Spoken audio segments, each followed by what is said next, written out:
好，歡迎嚟到大師答問。首先有觀眾問啦，請問大師講打 mRNA 係咩咧？點解會後悔咧？唔明。mRNA 就係 mRNA 之針咯，因為啲人講就係科興肺復必泰毒啊嘛。咁你打 mRNA， 因為佢改變啲基因嘅話，咁你會中間嗰個反咬會犀利啲，咁即係會傷啲啊、痛啲啊、咩啲好多都係衰啲咯。就係咁樣。咁譬如你可能你生 can 嘅機會會大啲啊，所有嘅嘢啦。你點解會後悔嘅？你最近覺得身體有所不妥啊？我冇打我冇講打 mRNA 啊。我打完科興之後都會生蛇啦。哦。咁啊，跟住有觀眾就話啦，多謝大師咁快回應小弟留言啊，或者係咪可以咁講，打交同賭錢以至打仗都係博弈嘅一種，所以都係培養博弈嘅能力呢？如果大家可以培養呢個能力嘅話，咁應該運動競技都可以。另外，大師提過話搏擊係最合乎人類原始本能嘅運動，但我想講點解咁多人中意睇足球呢？就因為足球係最似戰爭時兩軍交鋒嘅對峙活動，人數多，而且各位置嘅要求差異大，亦都容許高矮肥瘦唔同能力嘅嘅球員得分亦都唔容易，所以就好似行軍打仗要排兵布陣，滿足人類嘅戰爭本能。所以亦都有一種講法就係話啦，足球係文明社會嘅戰爭。咁呢個佢講得好啱，我冇乜特別嘅反對咯。咁的確係一個博弈嘅一種啦，但係咧足球因為球場比較大啲，咁所以咧即係等於好似圍棋咁樣，佢嗰個 combination 比較大啲嘅，咁所以佢個複雜性係強過籃球嘅。但係當你如果夾細啲嘅時候咧，譬如籃球嗰夾細啲，你就會緊湊啲咯。咁所以係好多時唔同，但係足球係比較類似啲戰爭多啲嘅，但係就如果即係你喺遠處睇啦，你喺遠處睇嘅時候，足球有一個距離感，即係有一個空間感咯，所以就會比較特別啲咯。但係啲人就譬如美國人就會嫌足球係比較係太過唔夠緊湊，即係譬如你打嗰個叫做打美式桌球 billiard 咁，其實好簡單，好快打完啦。但係打 snooker 就係難好多，咁嗰個狀況就咁。但係如果按呢一個邏輯嘅話，唔係應該有其他嘅嘢更加似戰爭嘅運動會更加？我知你玩 war game 係更加似戰爭。唔單止 war game，譬如話拳擊又好啦，馬球又好啦。而家所以佢話打交都係咯，所以打交嗰啲啫，因為馬球比較貴啲啦，即係足球咧你比較容易啲學啊。而且你喺空間，你喺遠處睇下馬球太細，你唔係咁容易睇得到噶嘛。你去觀察嘅時候，西方仲有騎士競技噶嘛？即係你玩你自己親身玩同埋你睇係有唔同嘅。咁至於打仗咧，嗰啲打交咧好好笑，就係咧我話其實呢個世界上咧據我所得咧最好打咧其實應該係摔跤咯。因為一落到地咧，一打落地你就死噶。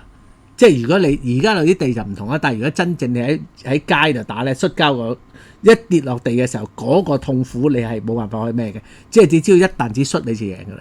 咁我跟住因為鍾培生打拳，我同佢講呢樣嘢咧。佢話：咁你摔跤走唔到啊嘛？你即係你要着咗，你一摔跤你一嚟到嘅時候，你就要去，即係你喺地下，你係咩嘢嘅話，你要矮身啊。佢話打拳嘅話可以隨打隨撇啊嘛。係啦，佢話所以到最後都係打拳着數啲。即係我講呢一樣嘢就係，所以柔道係好打，所以係我講呢樣嘢就係有少少注腳啦。關於佢講打交，即係究竟咩嘢好打啲？其實應該係摔跤係最好打，即係柔道摔跤嗰啲係最打得嘅。咁啊，跟住有觀眾問啦，軒仔右手上面嘅以色列旗有咩特別意思？你講個俾我聽，你自己講啦。特別嘅意思就係咧，件嘢本身咧係。隻料咧，如果喺香港買嘅話，我諗大概個價錢要299蚊到359蚊之間啦。嗰件嘢，咁但係咧呢件嘢咧，因為有以色列旗嘅關係咧，就被人嫌棄，所以佢淘寶精明價係19蚊件。咁由於嗰個差距實在太大啦，以致到你冇辦法唔買，咁所以咧就只能夠買。咁啊買咗就只能夠咧又有以色列旗。咁啊我哋都研究過咧，可唔可以磨走以色列旗嘅？但係因為呢嗰隻速乾料咧比較薄，如果磨走嘅話咧，就有呢一個毀壞件衫嘅風險，咁啊，所以咧之後咧有可能咧就係配搭埋呢一個外套着或者係something like that啦。係，咁你唔好去一啲伊斯蘭國家咪得。暫時都唔會去住嘅。咁啊，跟住有觀眾就話啦，大師一時又話死史專家讀史片，一時又話依家呢一代嘅教育程度比以前嘅人高，所以叻啲。究竟係邊樣？可唔可以買定離手？即係撇開呢樣嘢，大師成日都話大城市需要外勞，而外國人玩你，所以先教你唔需要。首先，中國所有大城市嘅本地人都唔中意外省人，你走上去北上廣睇下，唔通佢哋又係俾鬼佬教壞？呢啲根本就係人性嚟嘅，圍爐取暖。如果唔係國家點樣形成呢？第二，大師所謂嘅外勞就係班賤人做當地嘅底層工作，咁呢班外勞括弧部分內地勞動力就會好以外傭南亞裔咁樣被標籤欺壓，咁唔係中央樂見嘅。陰謀論嚟講，亦都可能係會唔會成為下一個中港矛盾呢？第三，大師曾經講過話，美國公司嘅崩壞其中一個原因就係因為有好多嘅高層都係有色人種擔當，咁亦即係話咧外勞咧只可以做低下階層。咁當然就冇問題，就脫離現實。假如公司內有一個外勞，本身係識某樣技能，而咁啱係公司需要嘅，咁應唔應該俾機會呢個人呢？又或者應唔應該俾機會呢間公司成長呢？你唔俾人哋俾，你就輸。外勞係冇問題，但係唔好冇事就係寶，有事就係草，亦都唔好話乜都係鬼佬 PK 散播仇恨。除咗可以 J 一下，對人對事都冇建樹。係首先好多謝呢位觀眾咁忠實擁躉去睇錯咁多嘢啦。咁第二就係講讀書識字尋死路，打交溝女有前途。咁跟住之後呢句當然係只不過係一個文學上嘅修飾啦。咁而家嘅教育程度又係比以前嘅人高，所以叻啲。咁你叻啲同埋讀書識字尋死路係兩回事嚟嘅。即係譬如我都覺得阿軒仔係好叻，但係我覺得佢讀書識字都係尋死路嘅。啱唔啱？咁即係話個思維係叻啲，並唔係代表嗰一樣嘢個競爭力係強啲，或者而家喺一個咁嘅社會嗰度，你都係我唔能夠話讀書識字係完全冇用，因為你讀到好 top 嘅時候你都係有用嘅。但係問題你如果普通你係無端端去一個大學畢業嘅話，可能係真係完全冇用。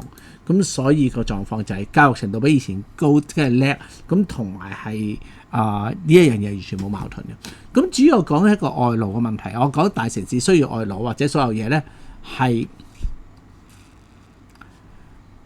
講你知有4種方法啫。係4種方法可以能夠去做啲 dirty jobs 啦。咁我唔理你到最後，我只係講我唔知係圍爐取暖啊，或者中間佢哋有歧視啊。咁呢個唔係我嘅主題所在。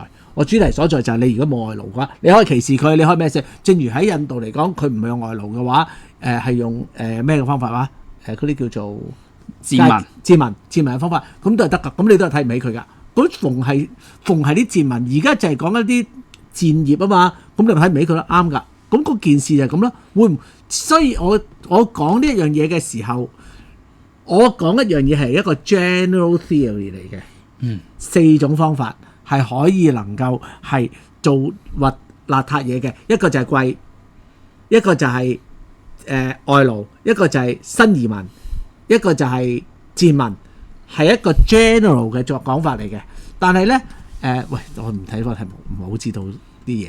咁咧跟住之後咧，但係咧你就講 particular， 哎呀又講中港矛盾，又講呢個 particular case， 就講呢一度咁嘅嘢，你唔可以將一個 general 嘅就變咗一個 particular 嘅嘢嚟噶嘛。咁跟住大師講個美國崩壞就係一個好多高層係有色人種去擔任，咁跟住外勞就只係做低下階層。我仍然係講，我係講緊我講緊嗰樣嘢就係有4種方法做低下階層嘅。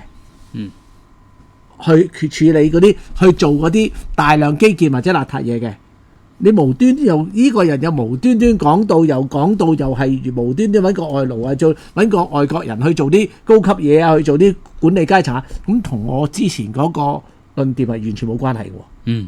係咪？我個論點就係得 dirty jobs 得4種方法去處理嘅啫。咁但係你突然之間就話，唔係喎，你突然間你可以話達利特可以去做即係賤民，可以去做印度高官喎。